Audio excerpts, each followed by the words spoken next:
Buenos días a todas y a todos que nos acompañan esta mañana, dando continuidad a las actividades del 28 Encuentro Internacional de Educación a Distancia, promovido por el Sistema de Universidad Virtual de la Universidad de Guadalajara.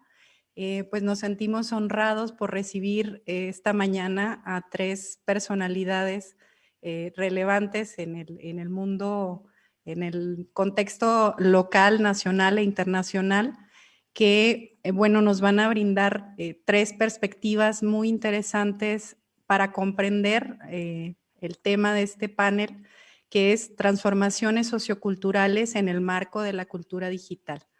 Me voy a permitir presentar en primer lugar a la doctora Dorismilda Flores Márquez. Ella es académica investigadora de la Universidad de La Salle Bajío en México. Es licenciada en Comunicación y Medios Masivos, maestra en Comunicación de la Ciencia y la Cultura por el ITESO y doctora en Ciencias Científico-Sociales en la línea de Comunicación, Cultura y Sociedad por la misma institución. En 2014 realizó una estancia de investigación doctoral en la Université Catholique de Leuven, en la École des Hautes Études de Sciences Sociales en París, y en 2017 la Federación Latinoamericana de Facultades de Comunicación Social le otorgó el segundo lugar en el concurso internacional de tesis doctorales en comunicación. Actualmente es profesora investigadora de la Facultad de Comunicación y Mercadotecnia de la Universidad de La Salle Bajío, autora del libro Imaginar un mundo mejor, la expresión pública de los activistas en Internet. Es parte del Sistema Nacional de Investigadores de CONACYT, nivel 1, integrante del Comité Científico de la revista Comunicación y Sociedad, del Consejo Editorial Virtualis, revista de cultura digital, así como el Consejo Editorial Externo de Reflexiones, revista de la Facultad de Ciencias Sociales de la Universidad de Costa Rica. Es socia de la International Sociological Association, la International Association for Media and Communication Research y la Asociación Mexicana de Investigadores de la Comunicación.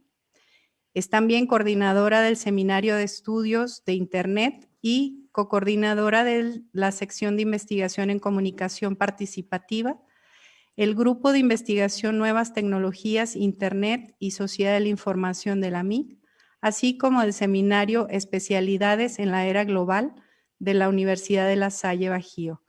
Desde 2019 participa en el Observatorio de Participación Política de las Mujeres en el Estado de Guanajuato como representante institucional de la Universidad de La Salle. Sus líneas de investigación son comunicación y cultura digital, comunicación para el cambio social y comunicación intercultural. Doctora Dorismilda, bienvenida y le cedo la palabra.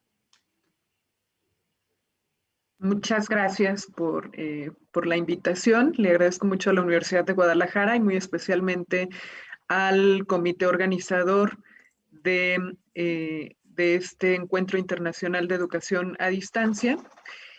Y pues bueno, yo preparé una presentación que se titula Una mirada al retrovisor, estudios de Internet, comunicación y cultura digital en México. El título, por supuesto, es un guiño a esta frase de McLuhan, donde hablaba de cómo vemos el presente a través de un espejo retrovisor y vamos atrás hacia el futuro. Y quiero utilizar esto para un poco en un sentido ligeramente distinto del que planteaba él, porque bueno, hasta donde recuerdo era una crítica a esta búsqueda de estar todo el tiempo buscando los referentes del pasado para explicar cosas nuevas, en lugar de buscar explicaciones nuevas, pero yo sí me quiero tomar la libertad de ver en el espejo retrovisor qué hemos hecho en estudios de Internet, comunicación y cultura digital en México en prácticamente 40 años, ¿no? Esto procede de una exploración que hice, en un momento les cuento cómo está, pero quiero situar por qué el asunto de México es importante en el mapa de Internet. De entrada, porque la expansión de Internet en América Latina tuvo entre sus primeros países a México, junto con Brasil y algunos otros, pero llegó primero acá, no necesariamente creció de las mismas maneras, es decir, después hubo otros que superaron como Uruguay, por ejemplo, pero inicialmente llegó acá. Luego, el asunto, la presencia de los zapatistas en Internet ha sido pues un caso paradigmático tanto para los estudios de Internet en el mundo como para los estudios de movimientos sociales en el mundo. Y además, uno de los libros que se consideran seminales en el estudio de Internet en América Latina es La Nueva Alfombra Mágica de Raúl Trejo del Arbre, que como diré más adelante fue publicado en 1996. El otro fue uno de Pichitelli, que se publicó en Argentina. Son los dos que se consideran pues como libros seminales en los estudios de Internet. Entonces, bueno, en el caso de Latinoamérica, pues. Entonces, bueno, todo eso configura un escenario muy interesante para voltear a ver a México y voltear a ver qué estamos haciendo en estas líneas de estudio, ¿no? Entonces, lo que me puse a hacer fue una revisión de publicaciones. Me concentré en CCDoc. Yo trabajo en comunicación. Entonces, esta es una base de datos bastante amplia que concentra pues textos especializados en comunicación y ofrece algunas bondades que otras bases de datos no. Por ejemplo, incluye libros y capítulos, que pues en México somos muy dados a publicar justamente libros, capítulos, no solamente artículos en revistas indexadas, que es a lo que se limitan a veces otras bases de datos. Y entonces, en este caso no hice recorte temporal. Tomé todo lo que aparecía en CCDoc con las siguientes palabras clave, con nuevas tecnologías, Internet, comunicación digital, cultura digital, medios digitales. Y después de depurar, de eliminar registros duplicados, de eliminar cosas que no necesariamente correspondían, etcétera, me quedé con 725 textos, que son los que he estado analizando en pues prácticamente en este semestre. Lo que voy a presentar es un avance, hay cosas todavía, por supuesto, que se pueden afinar y que se pueden detallar mucho más, pero estos que encontré, estos 725 textos, corresponden a un periodo entre 1981 y 2019. Y estos son los temas predominantes en esos estudios. Educación es uno de los más fuertes, sociedad de la información, juventudes, movimientos sociales, brecha e inclusión digital, medios digitales, comunicación política, políticas y regulación, televisión y convergencia, periodismo digital, etcétera. A lo largo del tiempo, aunque si lo vemos, digamos, en un recorte medio arbitrario por décadas, pues hay diferencias, ¿no? Hay énfasis en algunos temas en unos momentos que luego desaparecen y luego emergen otros, ¿no? Entonces, bueno, lo primero es que acá podemos encontrar preocupaciones tempranas por el asunto de la tecnología. El primer texto que encontré es este de 1981 de Héctor Schmuckler, La hora de las computadoras. Aquí todavía aparece como investigador del ILET, pero recordemos que Schmuckler, argentino de origen, estuvo exiliado en México durante varios años. Ese fue si no estoy mal, el año en que llegó a México.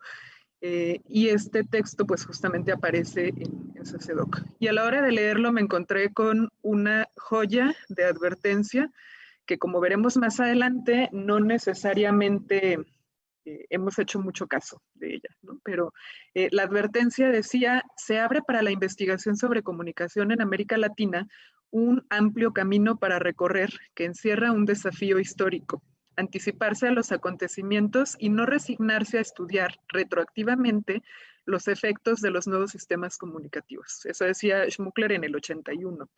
Eh, Nota al pie, morían por saberlo, yo nací en ese año, entonces era pues una advertencia bastante temprana para lo que nos íbamos a encontrar después. Y justamente entre estas preocupaciones tempranas que había, pues había mucho trabajo y sobre todo ensayístico acerca de satélites, de computadoras, de TIC y poder, de los usos socioculturales y educativos de las tecnologías, que esto sobre todo para un encuentro como este resulta muy relevante, ¿no? Desde los 80 había mucho material, sobre todo de reflexión. No aparecía todavía la preocupación por Internet y por las redes que llegaron hasta la siguiente década, justamente en la década de 1990, donde emergen trabajos acerca de los zapatistas en Internet, de la cibercultura o del ciberespacio, que luego pues fueron términos que han ido cayendo en desuso. Se hablaba de TIC o de nuevas tecnologías en aquel momento y educación y medios, por ejemplo, qué iba a pasar con el periodismo, con la radio, con la tele, a propósito de la llegada de Internet. Y había una discusión emergente sobre género que no necesariamente prosperó, pero que ahorita, en este año y en algunos años pasados, está volviendo a cobrar mucha fuerza y me parece muy, muy relevante. Justamente de esa década es este libro que les comentaba, La nueva alfombra mágica, usos y mitos de Internet, la red de redes, que es un ensayo bastante interesante de Raúl Trejo del Arbre, publicado en 1996 por Fundesco y Editorial Diana. Y en ese libro trataba de ver, pues, cuál era la lógica de Internet y cómo nos estábamos encaminando o no hacia la sociedad de la información. Luego, en el siguiente periodo, en la siguiente década, la década del 2000, se estuvo hablando de muchos temas, ¿no? Aquí lo traté de concentrar en Internet y medios digitales, pero pues vaya, reduce y limita bastante lo que vimos. Hubo mucha discusión acerca de sociedad de la información, de comunidades virtuales, que también fue un término que poco a poco ha ido cayendo en desuso, y empezó a haber muchos estudios relacionados con plataformas, por ejemplo, los blogs, en aquel momento que posteriormente se fueron ampliando hacia las redes. Y había trabajos sobre TIC o tecnologías o Internet o medios digitales y un largo etcétera, ¿no? TIC y educación, Internet y política, Internet y poder, etcétera. Y de ese tiempo es este balance que hicieron Raúl Trejo del Arbre también y Gabriel Sosa Plata. En aquel momento ellos eran los coordinadores del grupo de investigación sobre nuevas tecnologías, Internet y sociedad de la información en AMIC. Y plantearon esta revisión muy interesante de estudios de Internet en Latinoamérica, que igual se les recomiendo, está presente en un libro de la AMIC, pero es fácilmente recuperable en la página de Raúl Trejo del Arbre. Y bueno, luego llegó el tiempo de las redes, por supuesto. En la década de 2010 se concentró mucho el trabajo en torno a redes sociodigitales, ya de manera más específica en torno a plataformas como Facebook, Twitter, YouTube, etcétera. Hay mucho trabajo también sobre movimientos sociales, sobre educación, sobre política, sobre toda una serie de elementos, ¿no? De ese tiempo es este texto también de María Elena Meneses, que en paz descanse, y Gabriel Pérez Salazar, que en aquel momento eran coordinadores de este mismo grupo que les mencionaba, de Nuevas Tecnologías, Internet y Sociedad de la Información. Y ellos veían qué es estudios sobre Internet y Sociedad de la Información en México, y lo hicieron a partir de una revisión de las ponencias que se habían presentado en AMIC. Y estas revisiones son bastante interesantes junto con algunas otras por una serie de elementos en los que han ido coincidiendo autores a lo largo de los años y que esta revisión que hice yo pues coincide también un poco con eso. Hay después algunos temas emergentes que no necesariamente se ven en esta revisión de CCDOC, como trabajos sobre algoritmos, sobre colonialismo de datos, sobre información. Le puse un asterisco porque tiene diferentes sentidos. Por ejemplo, hay mucha preocupación acerca de fake news, de datos, de la gestión de datos en general, de privacidad, etcétera, que todavía no aparece como una tendencia en esa revisión que hice, pero que por supuesto que está saliendo, ¿no? Pues simplemente aquí está Ábrego, de Signal Lab, que están trabajando mucho en torno a las tendencias que tienen pues estas interacciones, podríamos llamarle algorítmicas, ¿no? De todo esto hay que ver no solamente cuáles son los temas presentes, sino pensando un poco en el presente y sobre todo en el futuro, cuáles son los temas necesarios. No quiere decir que no hayan estado, a veces están, pero a veces están de manera marginal. Eh, Hay trabajo emergente muy interesante sobre culturas algorítmicas. Me parece que necesitamos reflexionar y trabajar mucho más en esa línea. Necesitamos mucho abordar el asunto de la ética. La semana pasada en AMIC hubo una conferencia de Lance Strait donde aborda este asunto de una manera muy interesante, y en la revisión aparece ética desde el principio, pero de manera muy, muy marginal. No hay muchos trabajos que se concentren allí.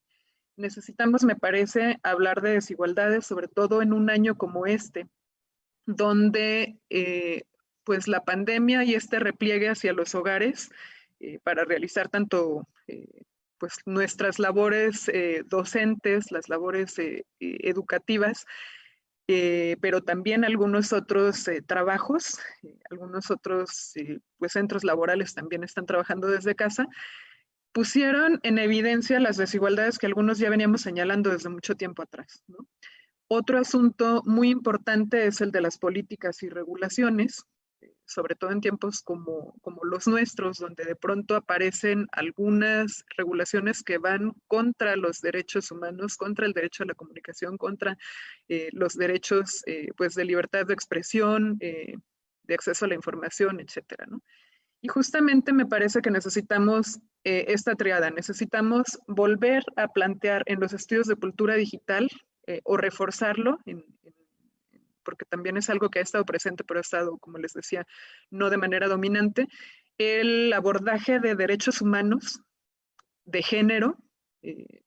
Hay mucho trabajo ahora sobre violencia digital que debe ser reconocido y sobre todo que debe ser trabajado, y sobre medio ambiente. Un año como este en el que todo o mucho de lo que hacemos se fue a entornos digitales, requiere pensar en el impacto que tiene para el medio ambiente todo esto, ¿no? El asunto de a veces de las grabaciones, de los picos en el acceso a Internet, de toda esta descarga e intercambio de datos, pues al final no es tan inocente y también tiene un impacto fuerte en el medio ambiente. Mi perrita está de acuerdo con lo que digo, por supuesto. Y sobre todo me parece que hace mucha falta trabajar en alfabetización digital crítica o alfabetizaciones digitales críticas, pensando en la necesidad que tenemos de entender con qué nos estamos enfrentando. Les decía hace un momento que hay una serie de autores que en las revisiones anteriores que han hecho han planteado que hay una ausencia de teorización, de desarrollo metodológico, de perspectivas regionales y comparativas, y lo veo, por supuesto, en esta revisión que hice. Encontré justamente una transición, porque eso sí es interesante verlo a través de las décadas, una transición de ensayos que había al principio sobre algunas preocupaciones, pero que no tenían trabajo empírico, hacia algo que me parece bastante preocupante en nuestros tiempos, trabajo empírico sin teoría, no solamente sin citar a alguien, ¿no? Porque somos especialistas en citar a Castells y a 20 autores más, pero sin discutir la teoría y sin generar teoría propia.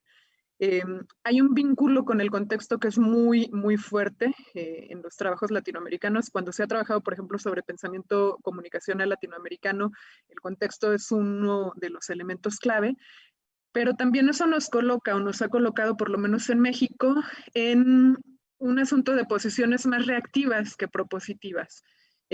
Tenemos una oportunidad histórica que nos planteaba Schmuckler desde el 81 y sí nos estamos resignando a estudiar retroactivamente y a ver en un espejo retrovisor las cosas. Entonces tenemos una oportunidad histórica de hacer cambios. Muchas gracias.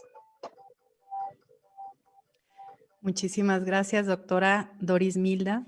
Sin duda este panorama nos abre este contexto histórico en donde los cambios de nominación nos hablan también de cambios socioculturales, es decir, maneras de comprender cómo situarnos y cómo entender este mundo digital en el que vivimos día con día. Tendría ya varias preguntas, pero me voy a permitir presentar a nuestro siguiente ponente, el maestro Antonio Alberto González Gresán. Es director de la Unidad de Innovación Digital de la Universidad de Playa Ancha y cofundador de la Iniciativa Social Iberoamericana Competencia Digital Cero en Chile. Es académico, investigador y consultor en tecnología educativa, competencia digital, cultura y ciudadanía digital.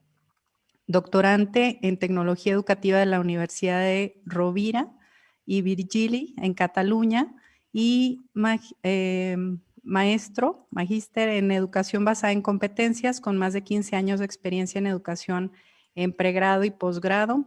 Es investigador alterno del Grupo de Investigación Didáctica de la Universidad de Sevilla, miembro directivo de la Red Nacional de Centros de Apoyo a la Docencia RedCat Chile, miembro de la mesa TIC en formación inicial docente, vinculado al Centro de Innovación Enlaces del Ministerio de Educación del Gobierno de Chile, también integrante del equipo pionero UNED Duoc, que en el año 1999 conformó el primer equipo multidisciplinario de tecnología educativa en la quinta región en Chile. Es coordinador también de la Mesa de Transformación Digital Universitaria y asesor pedagógico en tecnología educativa y comunicaciones de la Unidad de Desarrollo Docente de la Universidad de Playa Ancha y encargado ejecutivo de innovación en tecnología educativa del proyecto Pocket Learning, que fortalece a los futuros formadores en el ámbito de la competencia digital docente y ciudadanía digital. Bueno, entre sus líneas de investigación se encuentra ambientes de aprendizaje dinámicos y emergentes, así como el desarrollo de competencias dinámicas basado en estudios de investigación y desarrollo aplicados al desarrollo activo del aprendizaje. Maestro, tiene la palabra y muchas gracias por haber aceptado la invitación. Perfecto. Muchas gracias por la presentación de todos los temas en que salgo como mencionado. Me gustaría compartir con ustedes una temática que vengo trabajando hace un poquito tiempo, hace ya un poco más de un año, con un equipo de docentes de Iberoamérica. Voy a comenzar con compartirles la pantalla.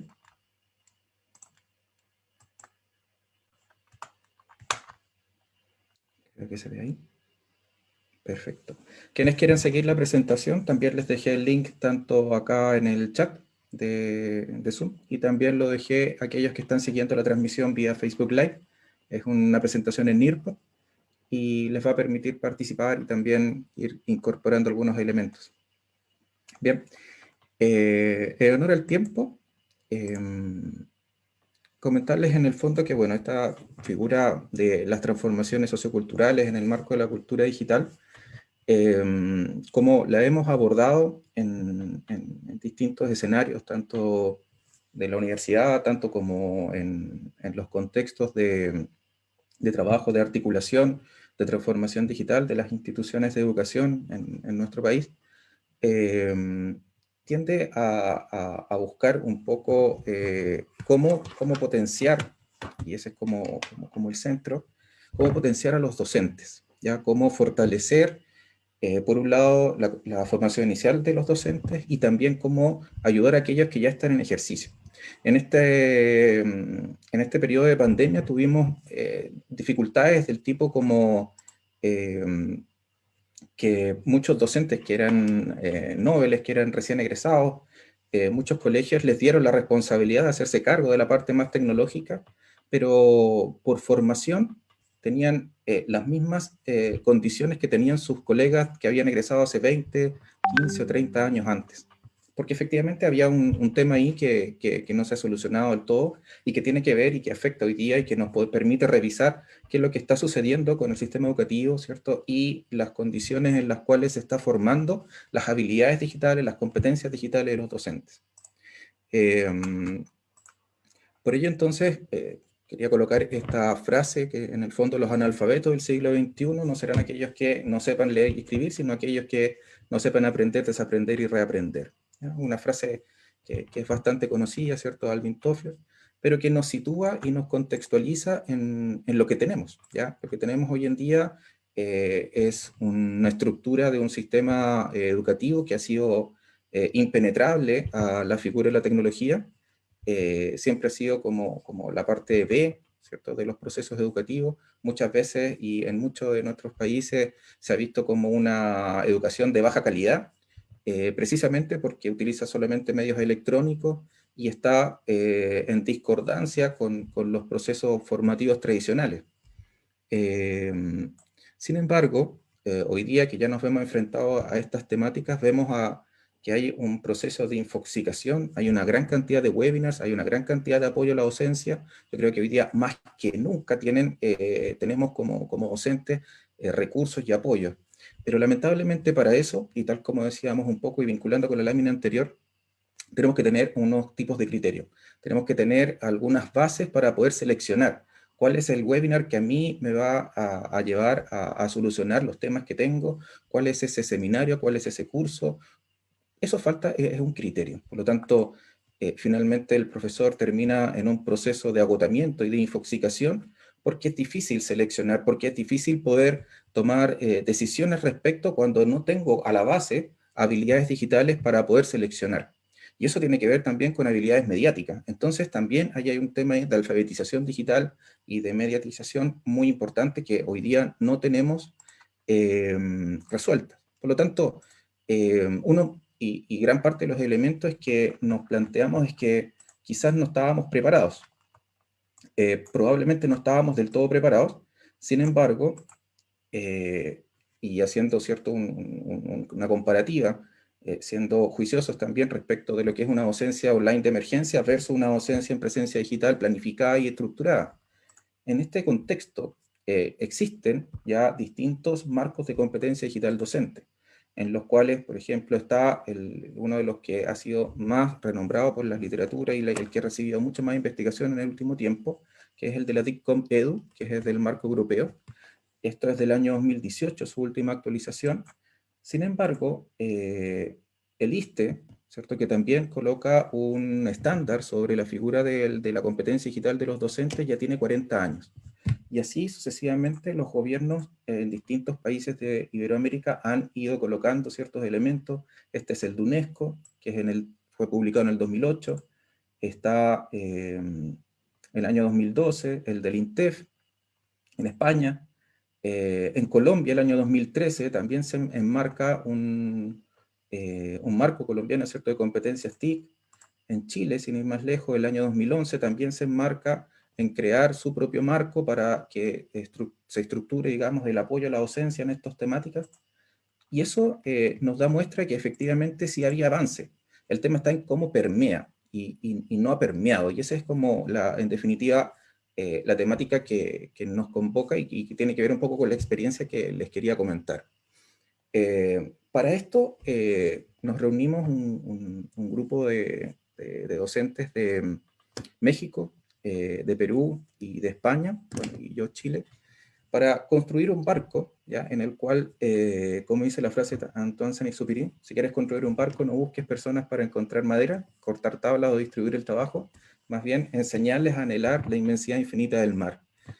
Pensando efectivamente en cómo apoyar a todos estos docentes que, como les decía, esto tiene más de un año, por lo tanto no solamente está pensado desde la figura de la pandemia, sino que se acentúa el apoyo que estábamos diseñando para los docentes en ese contexto. Por eso viene un proceso de transformación. Y este proceso de transformación involucra el concepto de bienestar, ¿ya? Un concepto que es muy importante, porque el bienestar no es solamente es solo un aspecto, sino que involucra lo emocional, lo espiritual, el contexto ambiental, el financiero, el intelectual, la figura ocupacional, lo físico y también lo social. Son todos estos elementos los que conforman esta figura de bienestar y en la cual tenemos que estar suscritos, y el sistema educativo también debe hacerse responsable de manejar estos elementos. Desde esa forma, entonces, nos dimos cuenta que de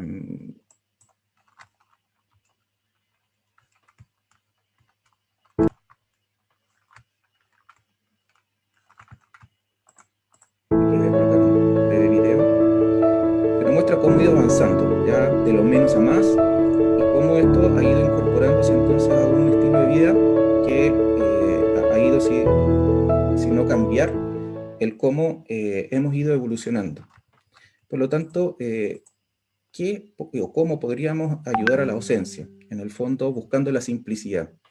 La simplicidad que nos permite entonces, como este dibujo de Picasso, ¿cierto?, que desde lo más complejo se va llegando a lo más simple, a lo más simplificado. Y esa es la realización máxima, en el fondo, del sentido común. Hoy día al docente se le están exigiendo muchos elementos, ¿ya? Muchas situaciones, mucho contexto, mucho trabajo, y hoy día están más agotados que nunca. Por lo tanto, en ese escenario, nosotros, colocando una frase de Roger Chang, ¿cierto?, que el aprendizaje ocurre cuando alguien quiere aprender y no cuando alguien quiere enseñar. No va a suceder solo porque yo enciendo una pantalla, un Zoom o cualquier otra herramienta de videoconferencia el aprendizaje, sino que va a suceder en la medida en que el docente tenga la claridad, tenga la tranquilidad y que esté en bienestar para poder desarrollar esas clases. Y aquí entonces comenzamos con este voluntariado, que llamamos Competencia Digital Cero, en el que reunimos a una cantidad de docentes de Iberoamérica, de distintos países, con la misión de integrar a docentes en una sola en una comunidad de práctica solidaria para acortar las brechas en el uso de tecnologías digitales en los espacios educativos.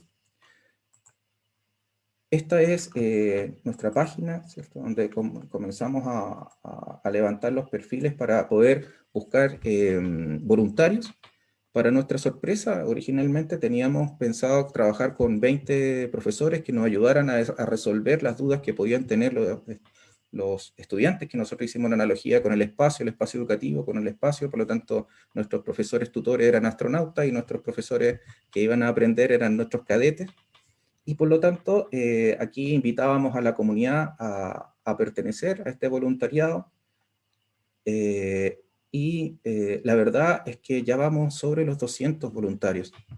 Tenemos marcado una gran cantidad de roles que están enmarcados en esto, que hay comunicadores, están los astronautas, están los orbitales que ayudan, seleccionando recursos, visibilizando las situaciones de lo que se requiere, invirtiendo el cono del diseño instruccional, en el fondo basado desde la experiencia, no pretendiendo colocar o posicionar situaciones que esto es lo que se aprende y esto es lo que tienes que aprender, no, está totalmente abierto y por lo tanto la validación es un tema muy importante que lo vamos a tratar más adelante. Esto es con respecto entonces a la página, ¿cierto? Y lo que creamos fue este espacio en el que pudimos ir chequeando,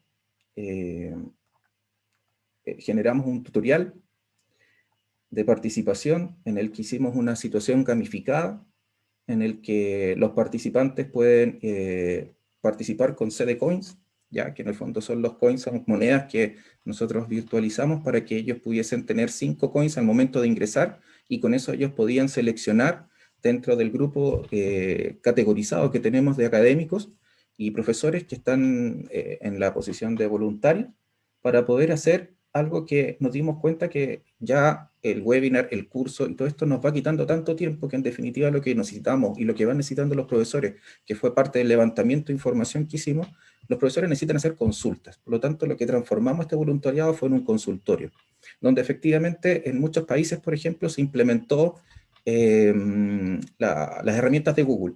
Entonces, de golpe y porrazo se vieron enfrentados a la herramienta Google Classroom algunos profesores. Y de alguna otra manera, ¿cierto? Porque tampoco es que vinieran vacíos en sus conocimientos, sino que ellos fueron avanzando, pero les faltaba, bueno, ¿y cómo ahora coloco la rúbrica? Entonces, ¿y ahora cómo yo hago esto con esta herramienta? Y finalmente eso era lo que fueron y lo que fuimos recibiendo de nuestros cadetes. Cadetes que en el fondo, para hacer sustentable este ejercicio, ¿cierto? Ellos a la vez que aprendían algo, lo tenían que replicar hacia un tercero. Y en el fondo, así hacemos que en el fondo los voluntarios no sean exprimidos por esta iniciativa, sino que se van rotando.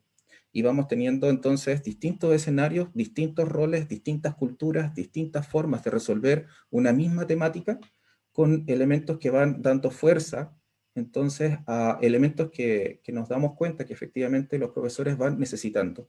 Y lo que van necesitando, como decía, es este bienestar.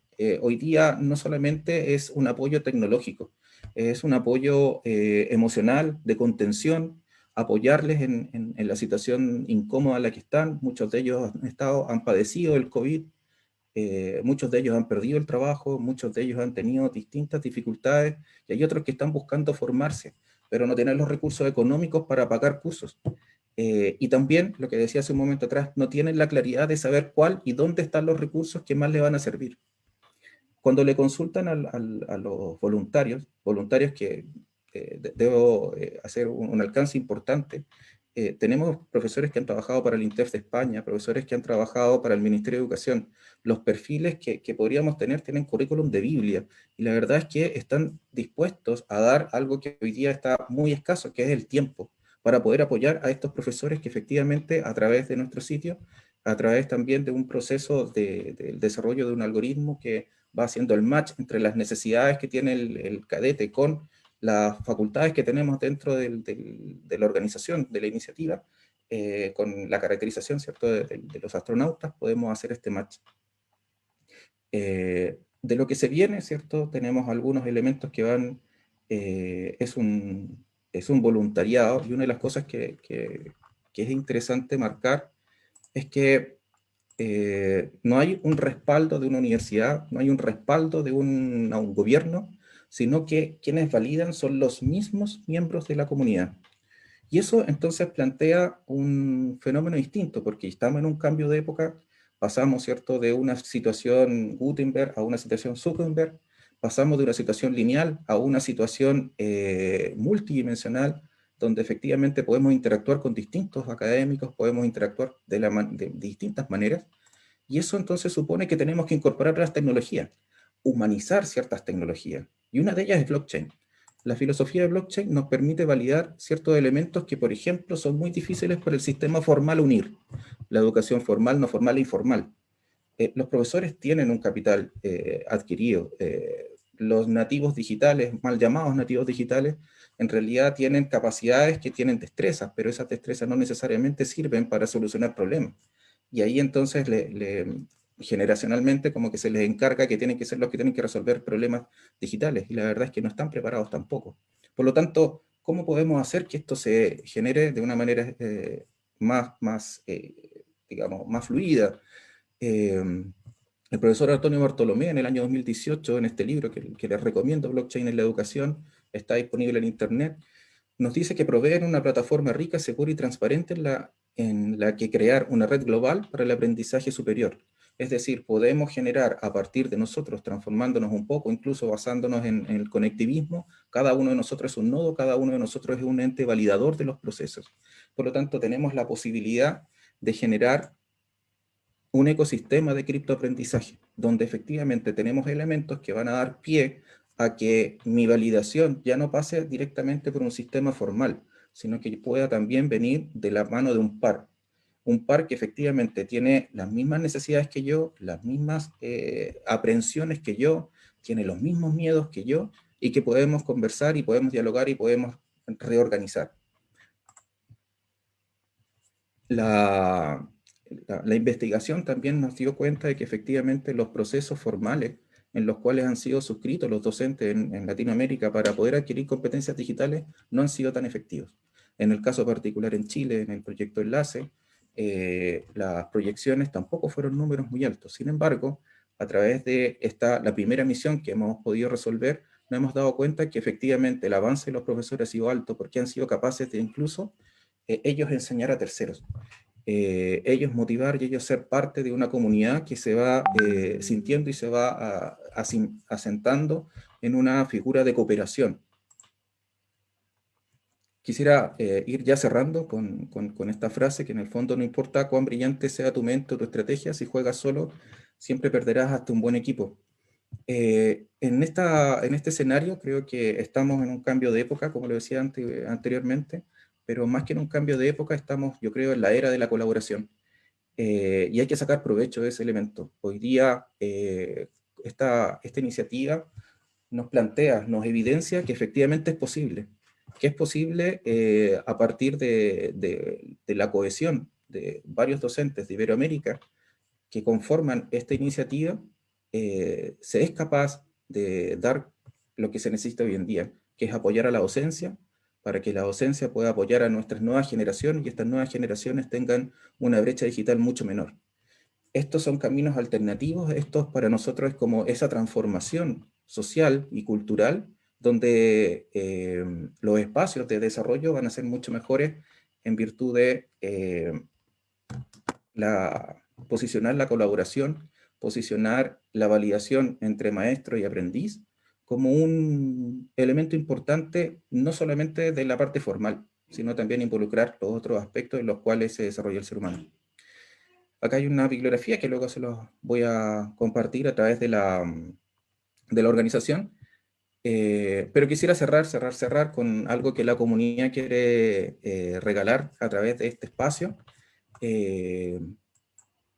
Tenemos una guía que se creó al interior de la iniciativa.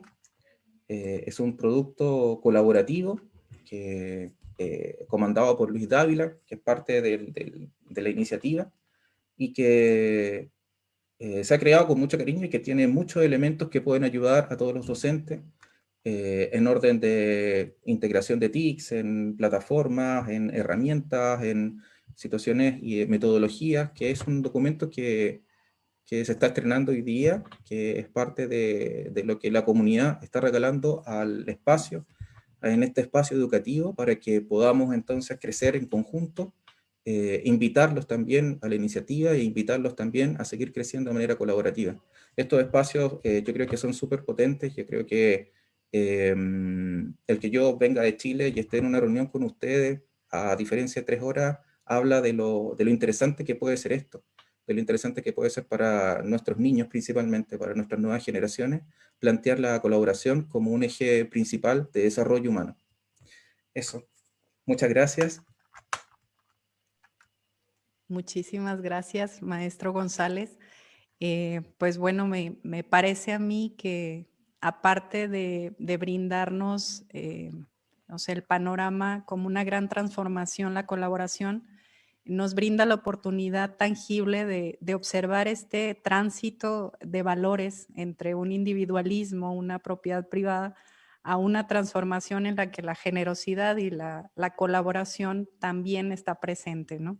Yo sumaría el bienestar y la simplicidad que usted mencionó, a la sensibilidad, porque es este elemento de conectar con lo que necesitan, conectar con lo que efectivamente están sintiendo en las diferentes dimensiones que nos presenta, nos habla también de una sensibilidad de los voluntarios, pero también de los organizadores de todo esto, ¿no? Muchísimas gracias, maestro. Y pues bueno, vamos a finalizar el panel con la presentación del maestro Víctor Hugo Ábrego Molina. Él es coordinador ejecutivo de Signalab. Yo creo que tiene bastante significado en México para nosotros este laboratorio. Es profesor titular del Departamento de Estudios Socioculturales del ITESO, donde también coordina la licenciatura en Ciencias de la Comunicación y es coordinador ejecutivo de Signalab, laboratorio interdisciplinario de estudios aplicados especializado en la generación de herramientas para la comprensión multidimensional del mundo sociodigital. Es maestro en comunicación por la Universidad de Guadalajara y miembro del Padrón Nacional de Jóvenes Investigadores del Seminario de Investigación en Juventud de la UNAM. Sus temas de interés son los cruces entre Big Data y ciencias sociales, jóvenes y cultura digital, y política y cultura pop. Y bueno, entre sus últimas publicaciones está El efecto AMLO, que se lo recomendamos. Ya tengo una pregunta preparada para usted, maestro. Le cedo la palabra y muchísimas gracias por aceptar la invitación. Muchísimas gracias, Blanca, y gracias a la universidad y al sistema universitario virtual de la UDG, mi alma mater, por esta invitación. Yo no traje presentación, simplemente traigo algunas ideas que me gustaría compartir con ustedes de manera lo más clara posible. Quiero dividir la charla en 3 momentos.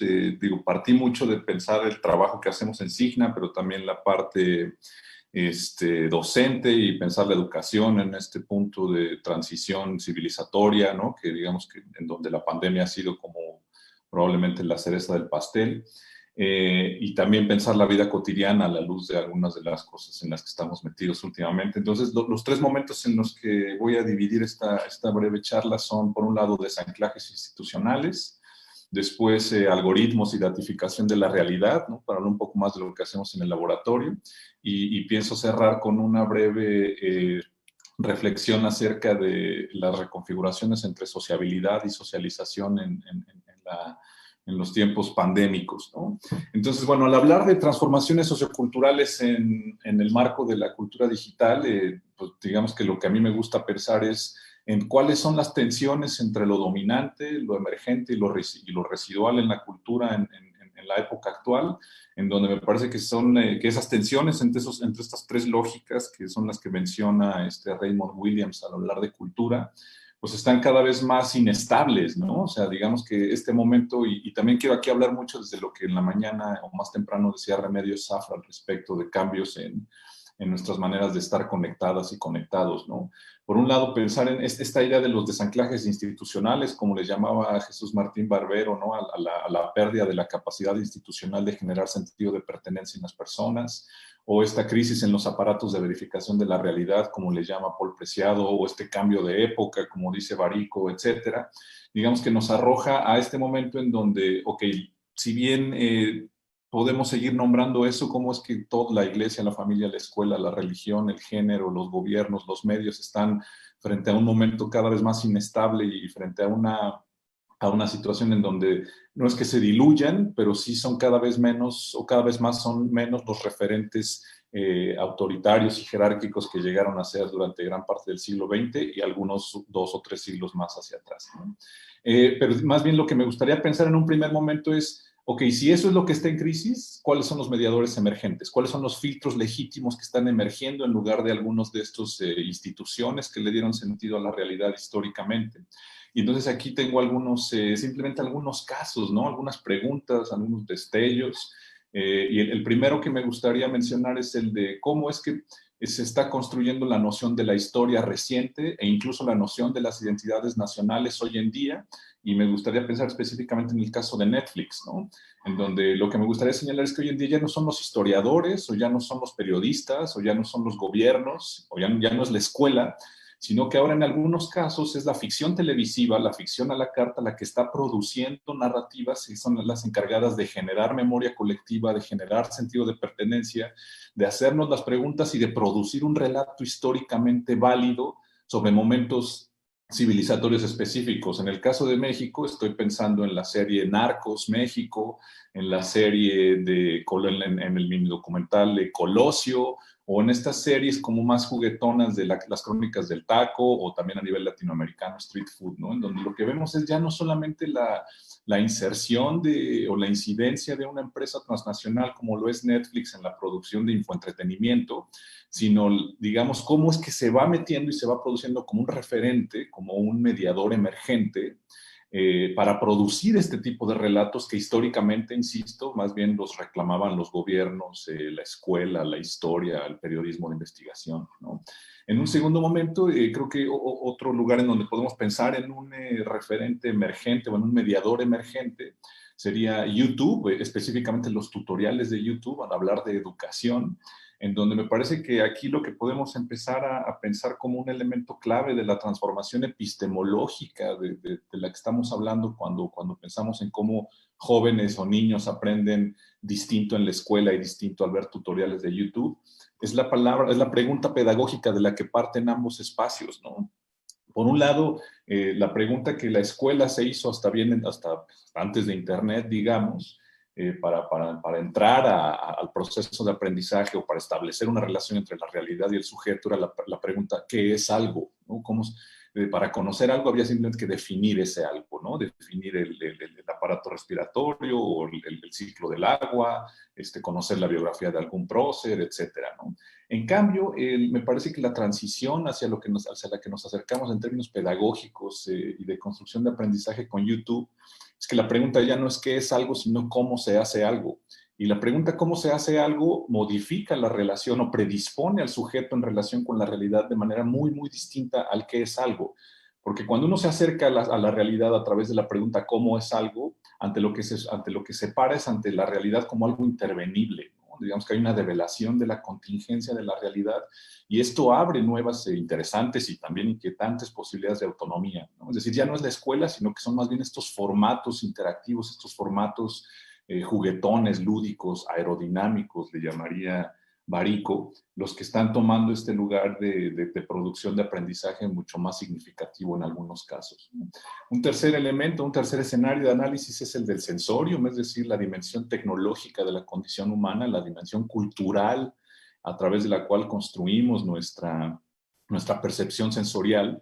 Y aquí lo que me gustaría señalar son los videojuegos, ¿no? Los videojuegos y específicamente la parte inmersiva de los videojuegos como un espacio de experimentación emocional de complejidades y densidades como la empatía, la violencia o la tristeza, a través de la sofisticación cotidiana, leve pero persistente, de distintas modificaciones en el modo de percibir a través del tacto, la escucha, la visión, ¿no? Con animaciones, con narrativas, con personajes que son cada vez más complejos, y también con una exploración espacial de las narrativas audiovisuales a través del videojuego, que nos permite empezar a hacer preguntas del tipo: ¿en qué se convierte el espacio de fuera del videojuego, la realidad entre comillas, luego de que el espacio en el videojuego ofrece tantas y tan variadas posibilidades de exploración y de adaptación para la persona? Es decir, estoy pensando en juegos como The Last of Us, en donde tenemos un ejercicio de empatía radical en la narrativa, o como Ghost of Tsushima, en donde los paisajes y los contrastes son conmovedores, o en una historia de un juego independiente como Gris, ¿no? Un juego español que es una metáfora sublime acerca de la depresión y de las maneras en que el sujeto tiene que hundirse para encontrar una manera de reivindicación afectiva.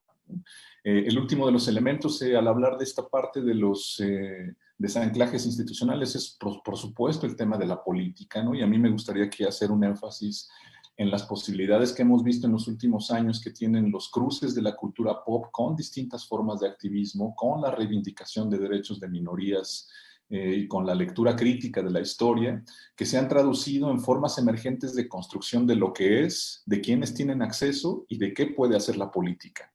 Es decir, para nosotros ha sido cada vez más importante entender cómo es que en la discusión en redes sociales, distintos movimientos sociales se apropian, intervienen, no solamente discursos institucionales, sino también referentes de la cultura pop para producir narrativas que aceleran y que, digamos, que condimentan y que redimensionan los imaginarios de lo que significa hacer política, ¿no? Entonces, utilizar la cultura pop, utilizar personajes crueles, utilizar metáforas de racismo, de violencia, que vemos o que millones de personas entienden de manera clara en series de televisión, llevadas al activismo político, lejos de ser visto como una superficialización del discurso político actual, nos parece que nos da cuenta de la capacidad de generar puentes de parte de los usuarios de Internet entre la realidad y un referente cultural compartido por millones de personas, ¿no?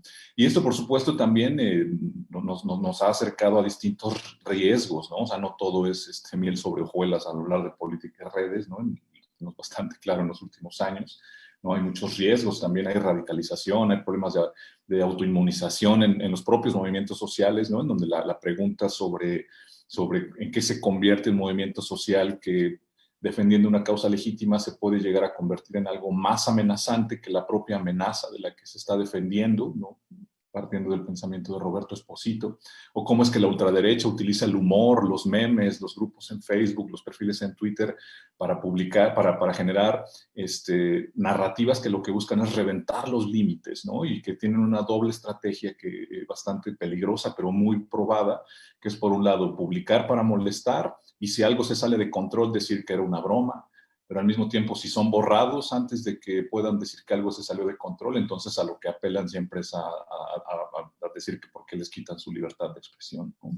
El último de los ejemplos era el trabajo en plataformas, pero igual avanzo para tratar de ganar tiempo. Aquí las preguntas clave que me quedan sería el siempre estar pensando tres cosas, ¿no? ¿Qué es lo que emerge en lugar de los antiguos mediadores?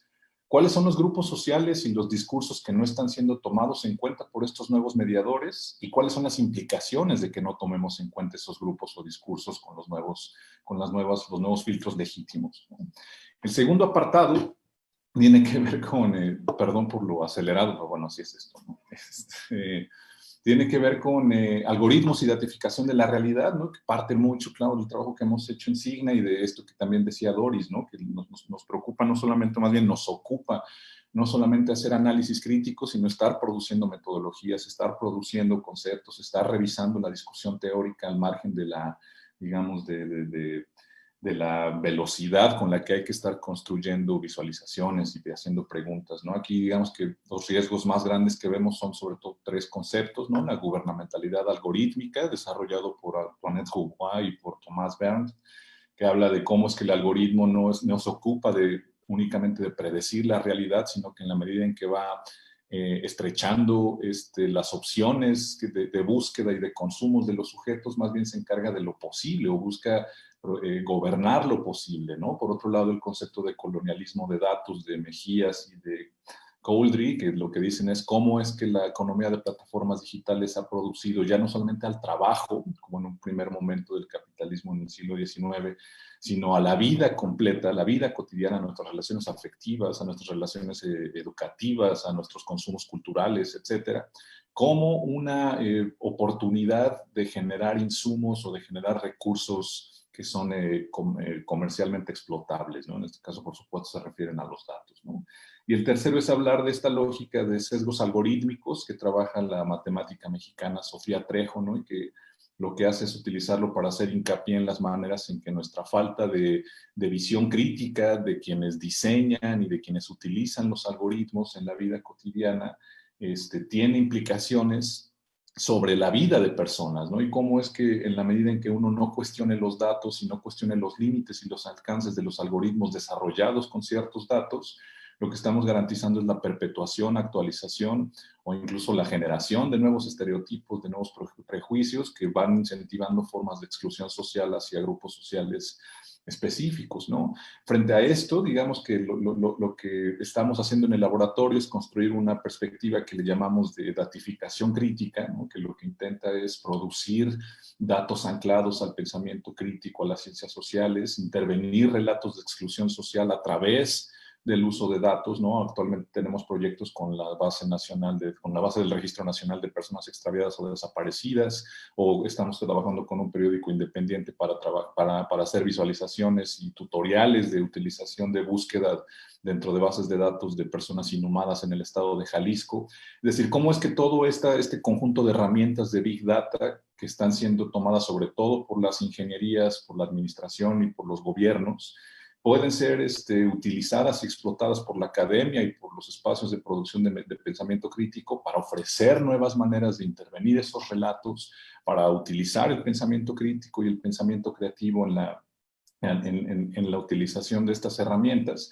Y finalmente, en esta parte la cierro con en la universidad estamos pensando ahora en esta pregunta que lanzaron Dana Boyd y Kate Crawford en el 2011, si mal no recuerdo, ¿no? Que era algo así como, ¿de qué manera podemos hacer que los jóvenes, que los estudiantes se sientan cómodos leyendo tanto leyendo teoría social como leyendo y analizando grandes volúmenes de datos, ¿no? Es algo que en el ITESO estamos trabajando en la carrera de Ciencias de la Comunicación, en donde ya hay un conjunto de materias que tienen que ver con el uso de herramientas de descarga, gestión y visualización de grandes volúmenes de datos desde el primer semestre para ir a contrapelo de esta lógica mercantil, teleológica, utilitarista y gubernamental con la que se están viendo estas herramientas, ¿no?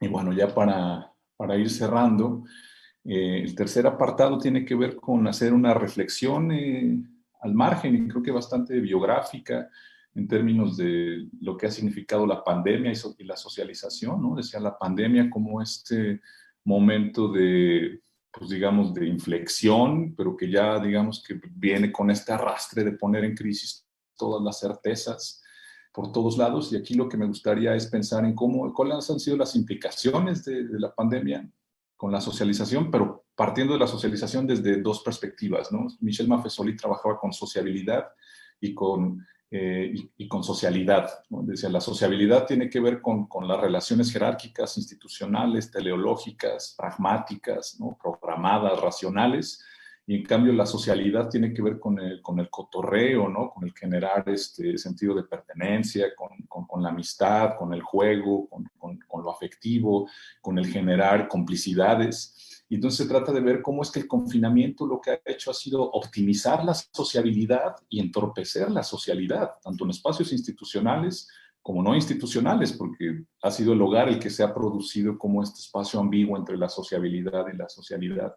Entonces, y ya con esto cierro, las preguntas que suelto aquí también partiendo de un documento escrito por la profesora Lina Peña es cómo producir espacios de cobijo y de cuidado colectivo frente a la intemperie confinada que habitamos, ¿no? Se trata de pensar en cómo podemos habitar la pandemia desde la incertidumbre, como algo legítimo, como un discurso legítimo, el de la incertidumbre, sin acudir al discurso cuantitativo y al discurso médico como únicos discursos legítimos para hablar de la pandemia.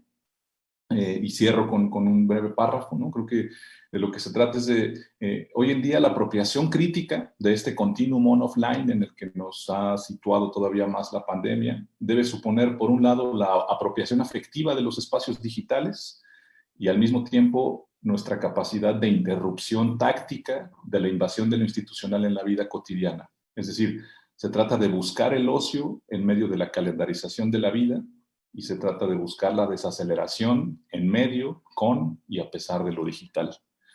Muchas gracias. Muchísimas gracias, maestro Víctor Hugo. Sí, efectivamente me hizo recordar esta centralidad subterránea de la que habla Maffesoli, justamente para hablar de lo banal. El único adjetivo que me faltó ahí fue lo banal. Es justamente todo eso que está al margen de lo regularizado, de lo institucionalizado, de lo jerárquico y del poder, se encuentra, y voy a retomar una pequeña cita suya, maestro Víctor.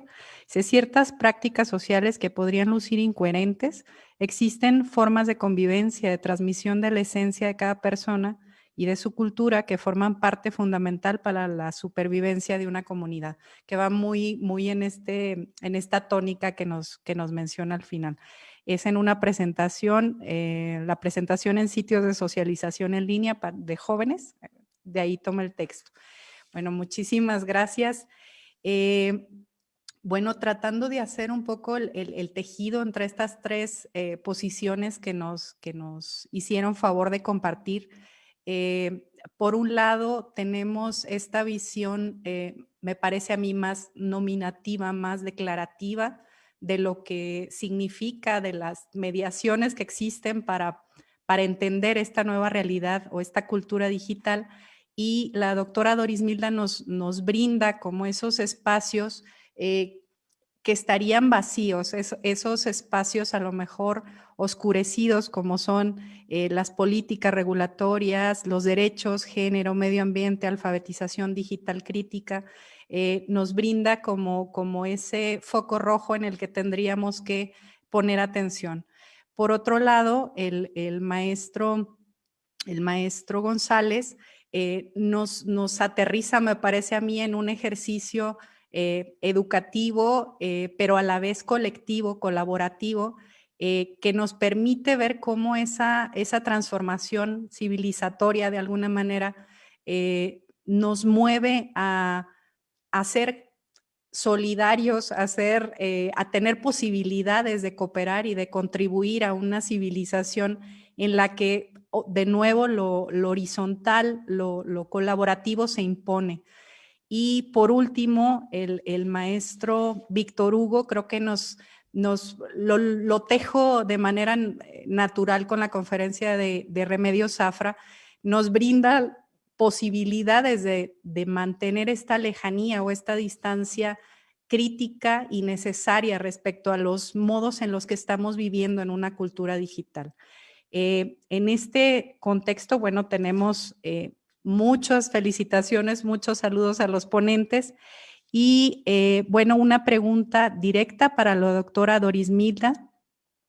Dice que menciona en su presentación que ha encontrado en su exploración documental con multitud de trabajos empíricos sin teoría, punto con el que coincido, puesto que se ha realizado una reciente exploración en torno al uso de tecnologías en la educación sin encontrar un marco teórico metodológico suficiente. Esta pregunta la hace Salvador Aguirre. La pregunta es: ¿qué factores han propiciado esta falta de conocimiento empírico? Por favor, doctora.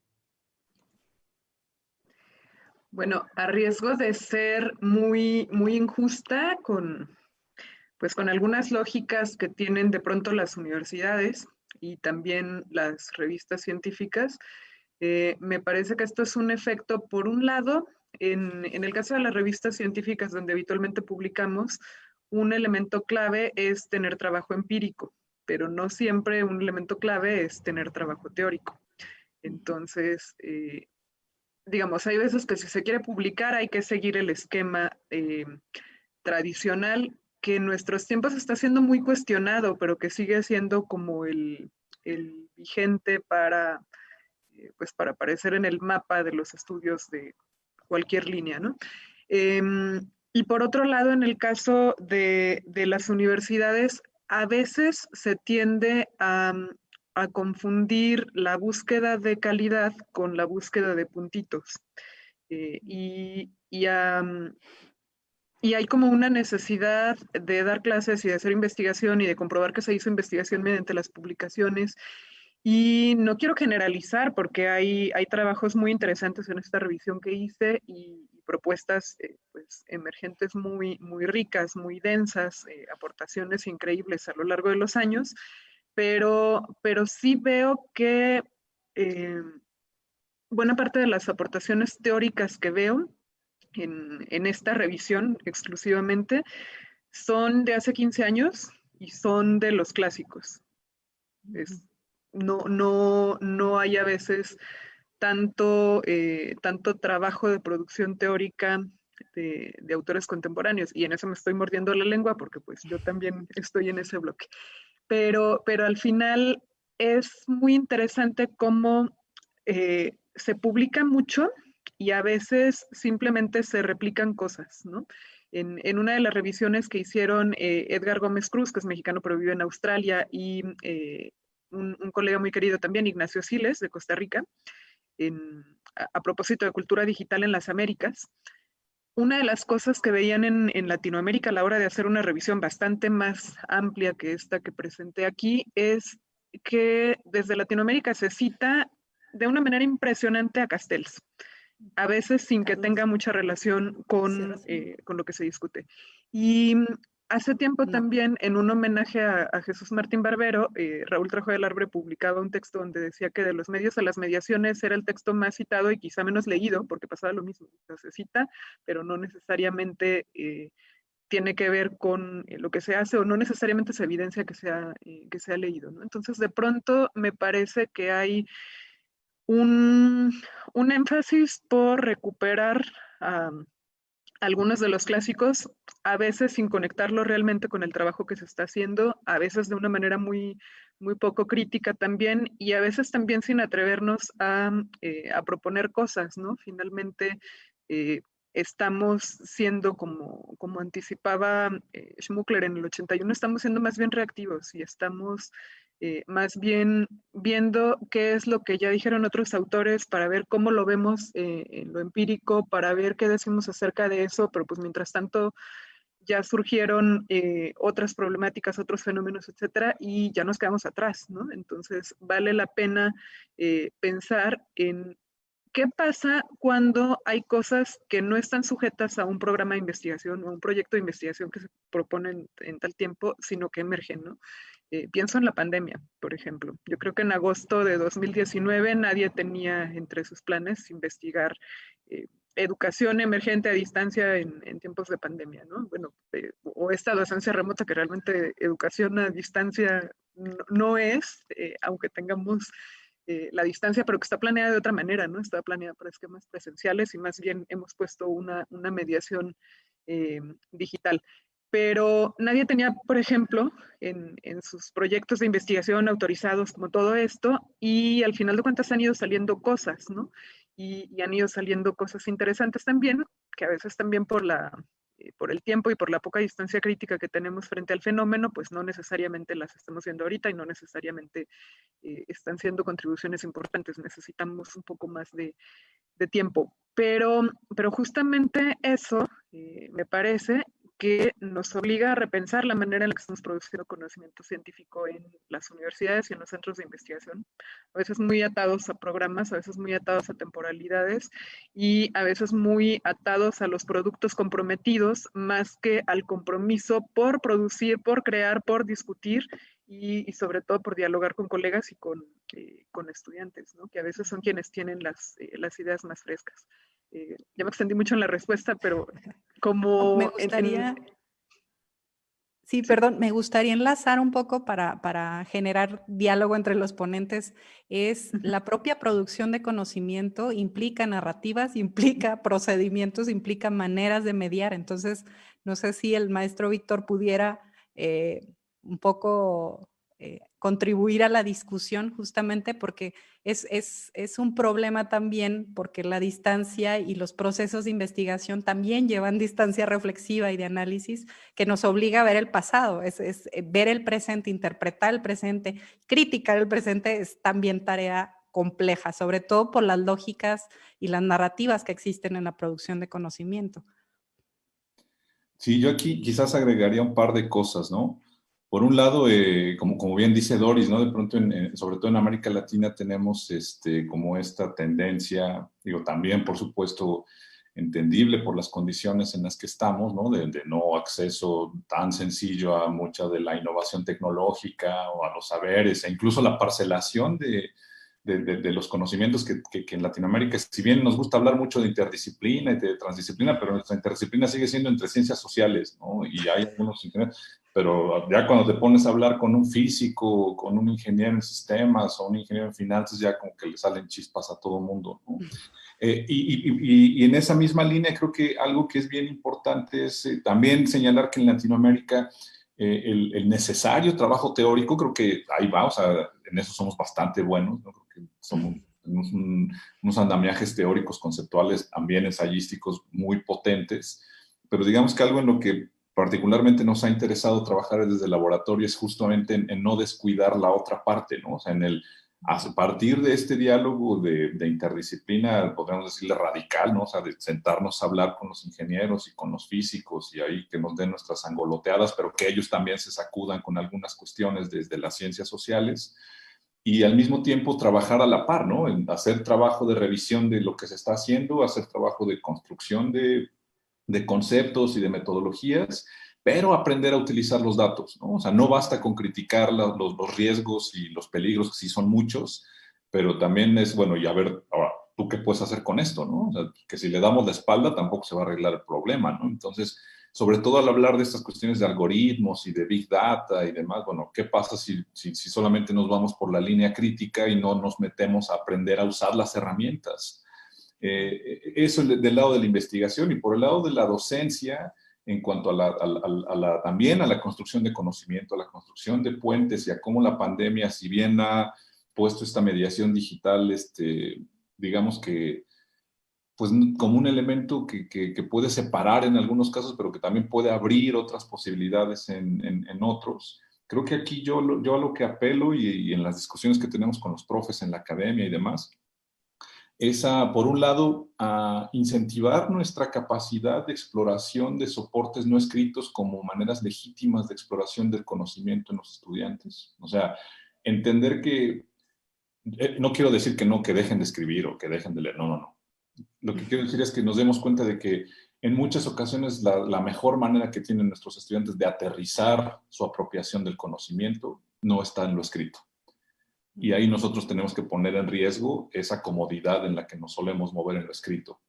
Y en esa misma línea, a lo que yo invito mucho y en donde abrimos mucho el diálogo es en que nosotros también empecemos a explorar con cada vez mayor soltura otras posibilidades de compartir, de desmontar al libro y otra vez a lo escrito como lugar legítimo de producción y distribución del conocimiento, ¿no? O sea, yo creo que hoy en día, si algo nos ha dejado la pandemia, o bueno, lo he visto en muchos casos, es alimentar nuestra capacidad de ser curadores de contenidos digitales, ¿no? Hay un montón de tutoriales, de reseñas en YouTube, hay gente hay podcasts, ¿no? Un montón. Yo este año he escuchado muchísimos podcasts, documentales, videos. O sea, entender que en lo lúdico, bueno, en mi caso también el videojuego, que me parece cada vez más un repositorio súper interesante para hacerle preguntas a la realidad a partir de la ficción inmersiva. Y creo que son esos dos lados, ¿no? Tanto en la investigación como en la docencia, cómo es que tenemos que ir explorando y el camino está ahí abierto para explorar otras posibilidades de construcción y de transmisión de conocimiento. Muchas gracias.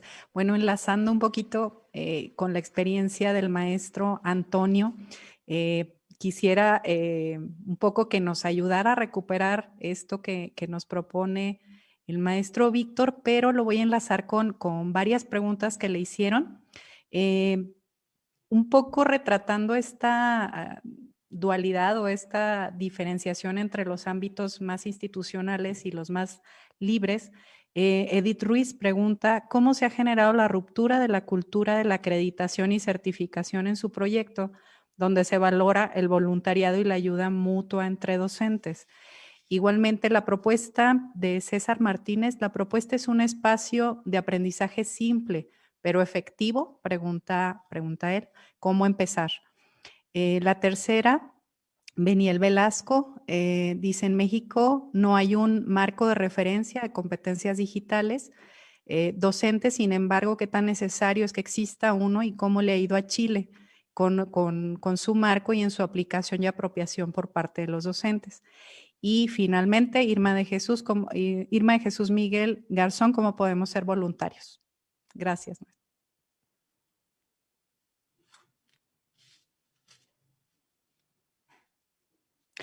No te escuchamos. Vale, gracias. Varias preguntas. La primera creo que tenía que ver con un fenómeno que es muy particular de la academia. Yo también pertenezco a una universidad y pertenezco a una universidad muy tradicional en Chile, una universidad estatal, que es la Universidad de Playa Ancha.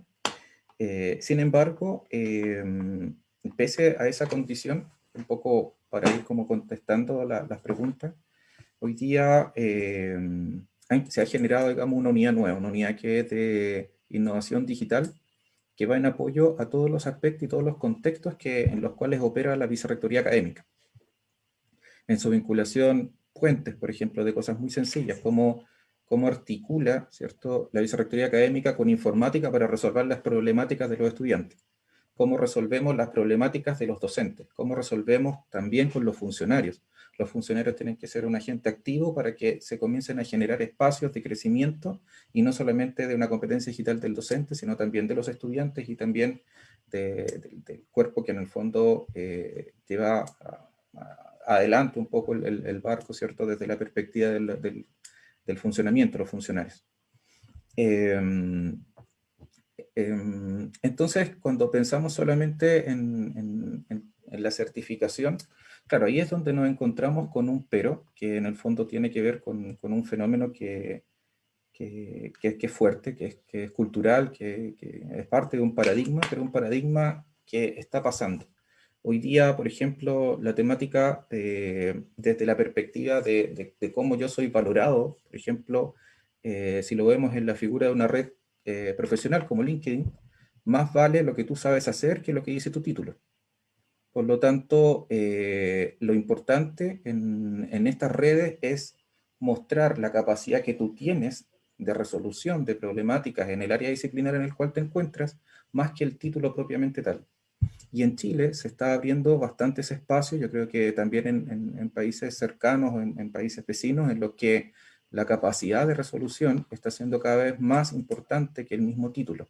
El título es más bien hoy día una certificación de tu conocimiento basal sobre el cual tú has resuelto. Por lo tanto, también en el caso de los estudiantes, nosotros en la misma universidad estamos trabajando temáticas de portafolio, principalmente porque nos interesa que ellos sean capaces de demostrar lo que son, aparte del cartón.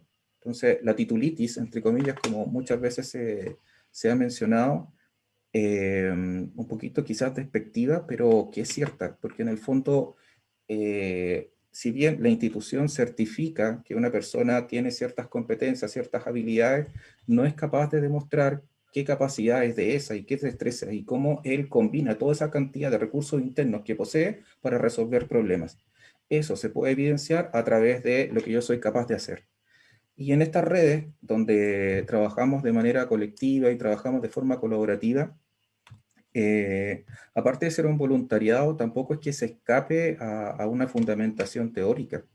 El fundamento teórico más importante es el aprendizaje entre pares.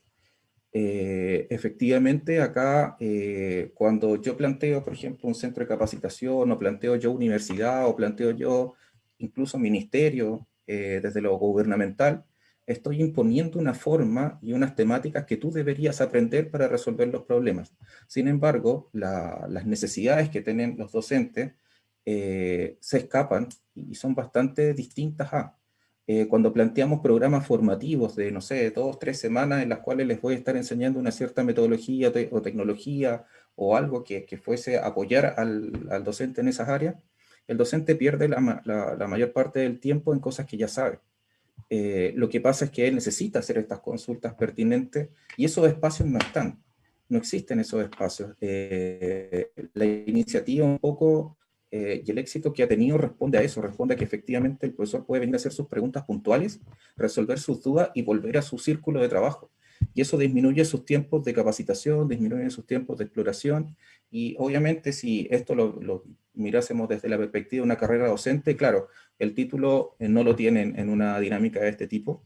Sin embargo, la capacidad de resolución y la capacidad de poder ordenar, validar y en el fondo, como decía, el ente validador son las personas. Si yo soy capaz de demostrar de que gente me recomiende en LinkedIn, que haga escritos sobre lo que yo sé hacer, sobre cómo él me ayudó, habla de otras temáticas que hoy día son las competencias que más se van a necesitar.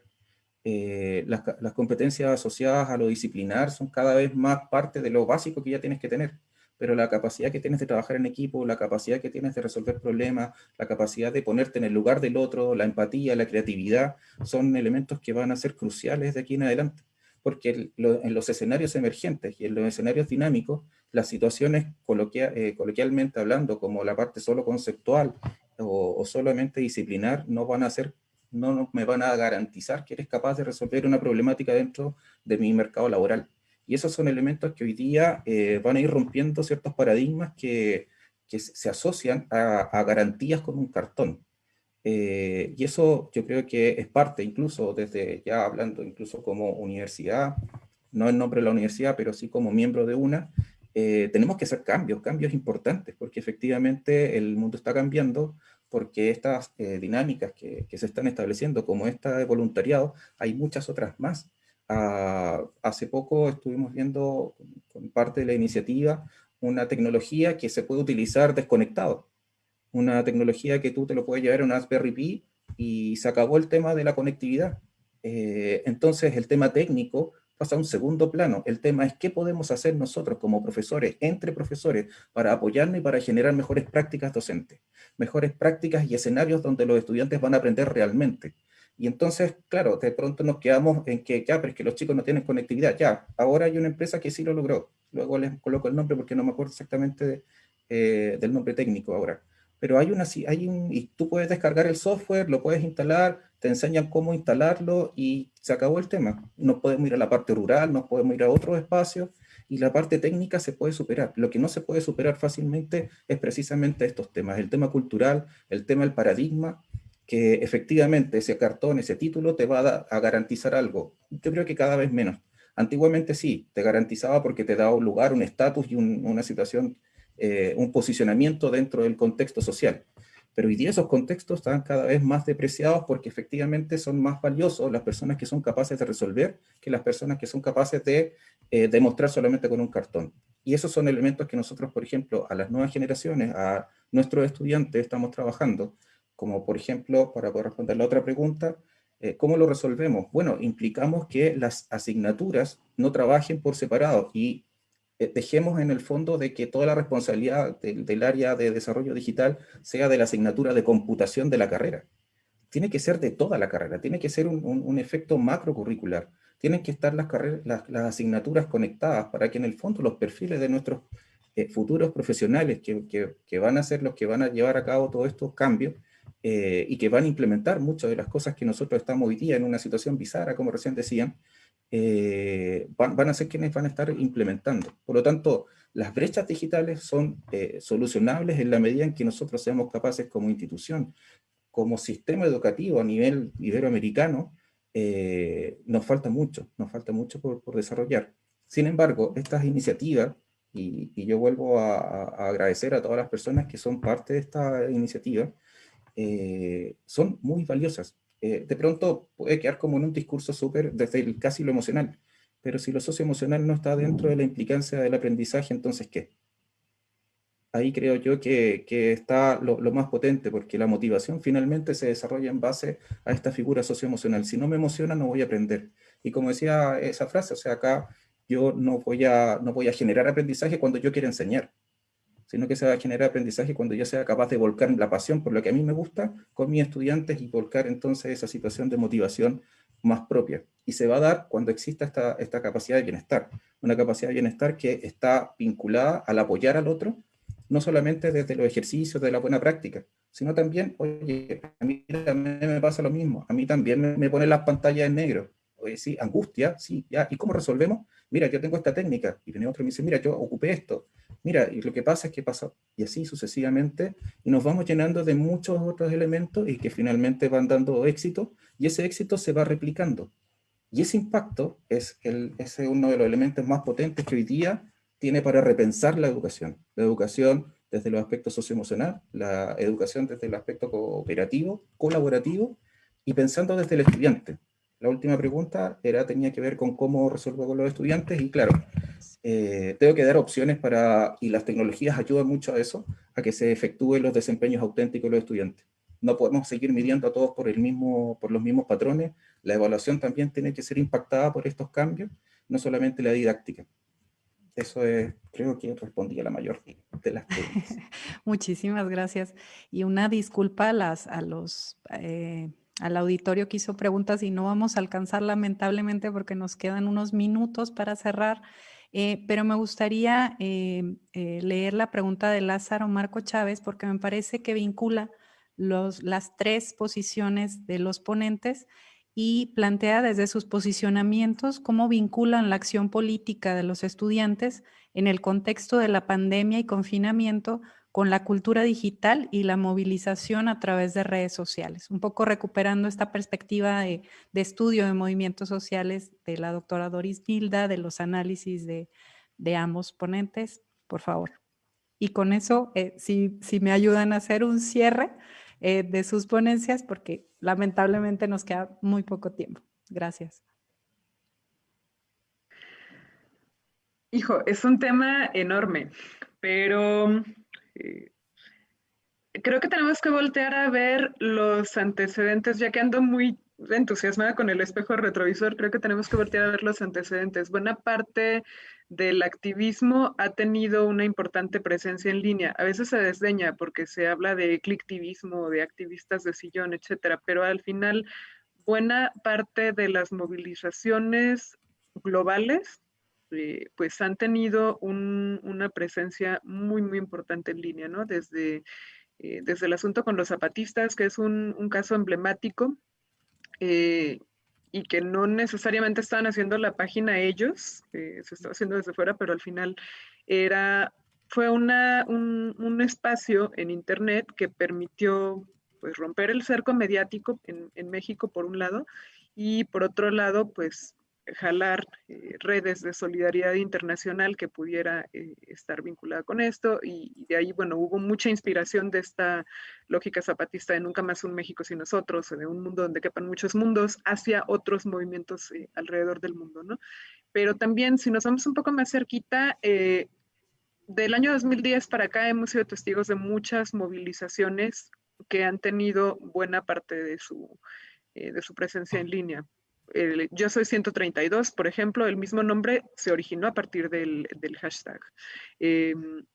Y venía de una movilización por un acontecimiento que se dio a conocer en redes, ¿no? Entonces, al final, las redes no son el origen de la movilización. Hay un asunto de interés por los asuntos públicos, de cultura política que precede, pero que se expresa a través de las redes, y eso es muy, muy importante destacarlo. Y a lo largo de los años hemos ido viendo cómo hay una articulación importante entre las luchas o el activismo, los movimientos, las movilizaciones en la calle y lo que expresan en las redes, ¿no? Si además le sumamos el tiempo de pandemia, donde el confinamiento ha vuelto más complicadas las cosas, pues ha habido iniciativas, por ejemplo, que llaman a manifestarse con algún símbolo, por ejemplo, el cubrebocas que decía dónde están, el caso de las familias de desaparecidos, o las Cruces Rosa para hablar de la violencia contra las mujeres, o una serie de cosas, ¿no? Y que han estado muy presentes en línea. Sin embargo, en este año yo creo que pensábamos que muchas movilizaciones no se iban a dar en vivo, pero se siguen dando en las calles también. Entonces, digo, quizá no es lo más deseable porque pues hay condiciones sanitarias complicadas, sobre todo en países como el nuestro. México está en una situación muy crítica, pero ha seguido habiendo movimientos de familias de desaparecidos, de feministas, de estudiantes que están en la calle también. Y entonces creo que no debemos ser ciegos a estas otras, pues que se siguen moviendo tanto en la calle como en las redes. Y, y el asunto, digamos, de la conexión con esta dimensión política, pues me parece que al ser un espacio, las redes, un espacio de expresión, entre otras 20 millones de cosas, pero al ser un espacio de expresión que requiere también, como decíamos hace un momento, de alfabetizaciones digitales críticas para poder comprender la lógica de los entornos en los que nos estamos moviendo y las implicaciones de todo esto, y no simplemente un acercamiento muy, muy inocente, muy ingenuo, o pensando que es pues como un espacio horizontal y democrático que no ha sido nunca y mucho menos en nuestro tiempo. Sí vale la pena pensar que implica tomar la palabra para jóvenes y para activistas de cualquier edad. Tomar la palabra en red implica tomar la palabra, implica entrarle a la discusión del sentido que tienen las cosas, de los proyectos de mundo mejor, de los proyectos de futuro que se tienen en las escuelas, en las organizaciones, en los países, en el mundo.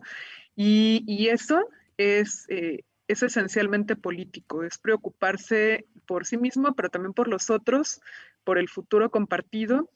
Y pues vaya, el gran desafío me parece que tenemos ahorita, más allá de la pandemia, es la polarización. Buena parte de estas interacciones se están polarizando, y a veces los propios activistas ya no quieren estar allí en un entorno donde no necesariamente tienen suficiente diálogo, ¿no? Donde a veces plantean una cosa y son atacados y son acosados, a veces de maneras muy, muy radicales, o bien donde solamente tienen eco entre sus seguidores que ya eran sus seguidores de antes, ¿no? Entonces, creo que un gran problema ahorita es la polarización. Y me parece que para ir cerrando, en términos de cultura digital nos falta mucho por aprender. Hay cosas que se están transformando todos los días. La historia de los medios en general, pero particularmente de los medios digitales, es una historia de constante innovación. Y necesitamos pues justamente a veces salirnos de nuestros marcos y buscar opciones más creativas, tanto para investigar acerca de la cultura digital como para enseñar, si es que eso es posible, algunos elementos clave de cultura digital, ¿no? Porque a veces creo que nos hace falta también mucho ver qué es lo que ya están haciendo y qué es lo que nosotros aprendemos de nuestros estudiantes. Y pues ya. Muchísimas gracias. El que guste. Yo cerraría ya también para no tomar más minutos. Creo que la pregunta es bastante interesante, ¿no? Yo creo que la vinculación entre acción política, pandemia y confinamiento, cultura digital y movilización está en la capacidad justamente de producir mecanismos de subjetivación crítica a través del uso de la tecnología, ¿no? O sea, es decir, es de algún modo, en lo que están vinculados es en la capacidad de aprender y de reivindicación de la presencia de los sujetos que están tomando estos 4 referentes y condiciones en las que están habitando la cotidianidad actual. Y creo que en ese sentido no hay desfases, o sea, creo que cultura digital, redes sociales, confinamiento ahora y política están desde los últimos 10 años, ¿no? Como dice Doris, ¿no? Desde finales del 2010, están cada vez mejor compaginados. Y yo más bien la pregunta que lanzaría es, ¿por qué es que la escuela como mecanismo, como dispositivo de encapsulamiento del aprendizaje, está tan desvinculada o está tan desfasada de esos 4 elementos que parecen estar como en una convivencia más o menos, pues digamos, productiva, ¿no? Y yo creo que más bien estoy pensando en voz alta, ¿no? Yo creo que quizás algo que podríamos pensar es en cómo la escuela podría más bien activarse o hacer bisagra con estos otros elementos de la tecnopolítica o de la subjetivación crítica de los sujetos hoy en día. Y quizás para llegar a eso, lo digo tal cual, ¿no? Pensando en voz alta, literal, quizás algo que hablamos mucho, bueno, yo hablo mucho con los estudiantes, es que nosotros de pronto venimos de la escuela o de la educación básica y media superior con esta idea clavada de que lo que hay que hacer es responder y es solucionar cosas, ¿no? Es un pensamiento bastante ingenieril, lo digo después de platicar ya durante algunos años con los ingenieros, que sirve, o sea, por supuesto, es necesario.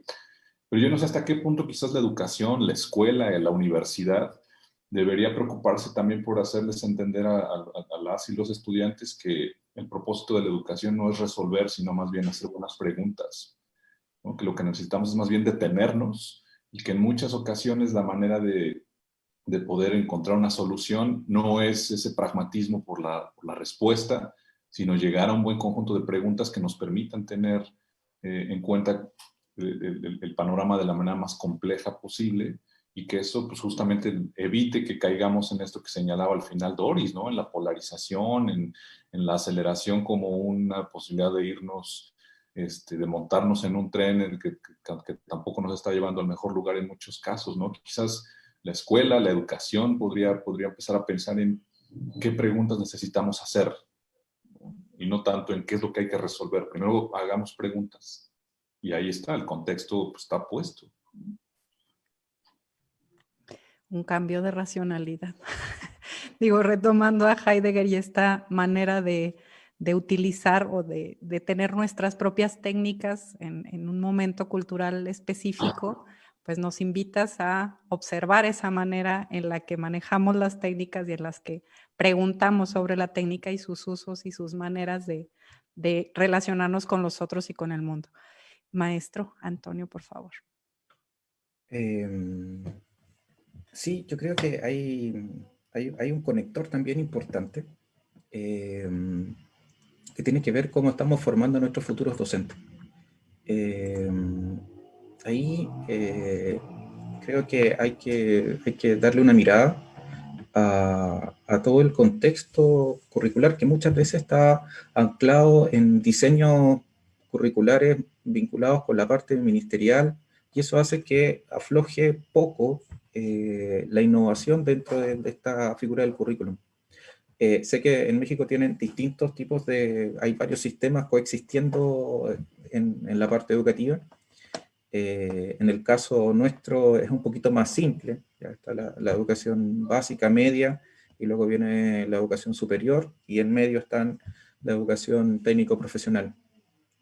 Sin embargo, creo que la CUNA, y un poco contando la experiencia también de la mesa TICFIT, que es una de las mesas que trabaja con la formación inicial docente en el uso de tecnología, hace un concurso a nivel anual sobre cómo están los chicos que están a punto de egresar en la formación inicial docente, trabajando los temas. Entonces hacemos un concurso y ahí se van presentando muchas ponencias, muchas experiencias también que ellos van teniendo. Este año en particular nos sorprendimos porque efectivamente los chicos han resuelto de una forma impresionante muchas de las temáticas que el sistema tradicional o el sistema educativo no ha podido abordar. Estas experiencias también se van a publicar prontamente porque nos resultaron bien interesantes, bien esperanzadoras también, de cómo están resolviendo los chicos las temáticas que, entre comillas, los adultos, los encargados, los directivos, ¿cierto? No han podido dar con el clavo, y es porque estamos anclados a un paradigma muy complejo de cómo nos hicieron clases, cómo nosotros estamos llevando a cabo las clases y cómo pensamos que deben ser. Y cuando pensamos en ese cómo deben ser, son también anhelos y son también figuras que están ancladas a, como decía hace un rato atrás Doris, respecto de este retrovisor. Un retrovisor que a veces nos permite avanzar, pero otras veces nos estanca. porque nos quedamos un poco ahí. Y los chicos no tienen ese peso, no tienen el peso de la historia formativa, no tienen, entonces tienen cosas más nuevas y tienen también la mediación tecnológica en su mayoría casi desde que nacieron. Entonces, eso hace pensar de que hay un contexto en el que tenemos que apostar desde una perspectiva social por las nuevas generaciones de profesores. Las nuevas generaciones de profesores tienen muchas ganas, están con muchas cosas nuevas y el apoyo en ese rol que van a cumplir. Hay muchas expectativas acá en el plano nacional y me imagino que también estimulándolo a nivel macro, efectivamente vamos a poder contar con profesores que van a tener otros paradigmas, con profesores que van a tener otra disposición y que efectivamente van a cortar las brechas que hoy día existen no solamente en lo tecnológico, sino también en otros planos que requerimos para poder mejorar como sociedad. Muchísimas gracias. Bueno, yo no dejaría fuera a los docentes que nos formamos en esta línea porque también tenemos mucho que aportar, me parece a mí, es justamente estar abierta al diálogo, abiertos a la discusión y a nuevas ideas, pero no los dejaría Es el corazón fuera. de competencia digital cero, que son aquellos que están en Muy bien. ejercicio, que Sí, efectivamente están como un poquito al margen y que sí. no reciben el apoyo. Ahí es donde tenemos el corazón puesto, las energías y los abrazos que nos damos de momento virtuales, pero que de a poco vamos desvirtualizando muchos que solamente nos conectamos vía red. Bien. Así que los dejo invitados también, porque la verdad que no alcancé a responder todas las preguntas, pero los dejo invitados a que revisen la página que es www.competenciadigitalcero.com para que se puedan informar más de la iniciativa y ahí también están nuestros contactos si es que quieren así ahondar más en ese tema. De momento, muchas gracias a todos. Muchísimas gracias a nuestros panelistas por brindarnos su tiempo, su visión, sus preguntas, que son claves para entender transformaciones socioculturales que no frenan, que siguen caminando y que siguen mostrando maneras de entender el mundo. Entonces, muchísimas gracias también a nuestros 300 participantes en los diferentes canales de transmisión. Muchísimas gracias por su tiempo y los invitamos pues a los siguientes trabajos que vamos a seguir en el encuentro. Muchísimas gracias a nuestros panelistas a nombre del Sistema de Universidad Virtual y de la Universidad de Guadalajara. Gracias. Gracias, abrazos. Igualmente. Muchas gracias. Un gusto. Gracias.